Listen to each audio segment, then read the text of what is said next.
미래 사회에서 부모들은 자녀를 더 경쟁력 있게 만들기 위해 유전자 조작을 시도했다. 그로 인해 딸 조씨는 치명적인 병에 걸리게 되었다. 조씨의 병이 점점 심해지면서 가족은 슬픔에 빠졌고 결국 부모는 이혼하게 되었다. 조씨를 돌보기 위해 인공지능 로봇 클라라가 친구로 입양되었다. 클라라는 조씨의 집에 도착했을 때 모든 것이 새롭고 낯설었다. 인공지능 로봇인 클라라는 새로운 환경에 적응하기 위해 매일 학습을 해야 했다. 가정부 멜라니아는 물건들의 위치를 자주 바꿨지만 부엌 한가운데 있는 아일랜드 식탁은 항상 같은 자리에 있었다. 클라라는 이 식탁을 기준으로 주변을 배우기 시작했다. 처음에 클라라는 멜라니아를 자기를 도와주는 매니저로 착각했다. 그래서 자꾸 멜라니아 옆에 갔지만 멜라니아는 그런 클라라를 짜증스러워했다. 멜라니아는 조시에게 무슨 일이 생길까봐 걱정이 많아서 클라라에게 친절하게 대하지 않았다. 조시와 어머니는 바쁜 일상 속에서도 아침 커피 타임을 함께하는 시간이 정말 중요했다. 어느 날 조시가 아파서 클라라가 깨우지 않았더니 어머니와 함께하는 커피 타임을 놓쳤다. 조시는 화를 내며 클라라에게 소리질렀고 클라라는 이 시간이 조시에게 얼마나 중요한지 깨달았다. 어느 날 조시와 클라라는 해지는 걸 보며 밖에 있는 헛간에 대해 이야기를 나눴다. 헛간의 주인은 맥베인 씨로 조시는 어릴 때 친구 릭과 함께 갔던 기억을 떠올렸다. 조시는 클라라가 릭을 만나기를 바랐다. 조시, 클라라, 그리고 가정부 멜라니아는 릭의 집을 향해 언덕을 올랐다. 릭은 유전자 조작을 하지 않은 아이였다.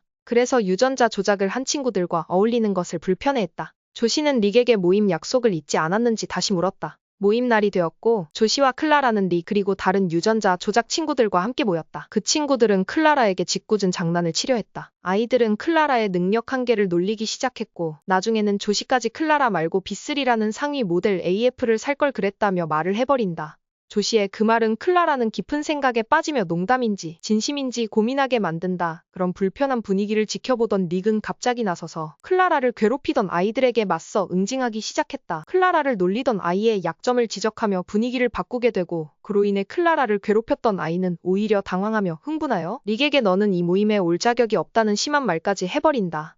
이 사건 통해 클라라는 릭에게 고마움과 진심을 확인할 수 있는 계기가 된다. 뿐만 아니라 릭은 조시가 다른 유전자 조작 아이들처럼 변하는 것을 경계하는데 클라라도 이를 이해하고 지지하는 존재임을 깨닫게 된다. 결국 모임이 끝났고 그 다음 일요일 조시와 클라라는 모건 폭포에 가기로 약속했다. 하지만 조시는 여전히 아팠다. 어머니는 조시가 아픈 것을 알아채고 결국 조시는 집에 남기로 했다. 대신 어머니와 클라라가 함께 모건 폭포로 갔다. 폭포에서 어머니는 클라라에게 조시가 되어달라고 부탁했다. 클라라는 조시처럼 행동했고 어머니는 너무 비슷해서 당황했다. 집에 돌아왔을 때 클라라는 조시의 눈에서 전에 본 적이 없는 감정을 보았다. 파트 2는 여기까지 끝이 난다. 하지만 이어지는 파트 3에서부터 내용은 클라라를 보는 조시와 어머니의 바뀐 태도다. 조시는 어머니가 클라라에게 조시처럼 행동하도록 요구했다는 사실을 알게 되고 자신이 대체될 수 있는 존재일지도 모른다는 사실이 충격과 혼란으로 다가왔을 것이다.